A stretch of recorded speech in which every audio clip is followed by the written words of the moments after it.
عما يتساءلون عن النبأ العظيم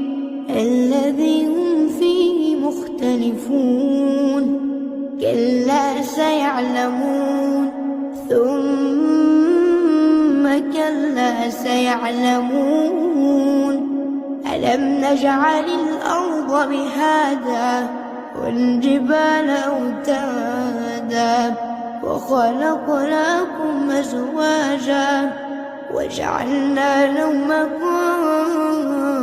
سباتا وجعلنا الليل لباسا وجعلنا النهار معاشا وبنينا فوقكم سبعا شدادا وجعلنا سراجا وهاجا وأنزلنا من المعصرات ماء ثجاجا لنخرج به حبا ونباتا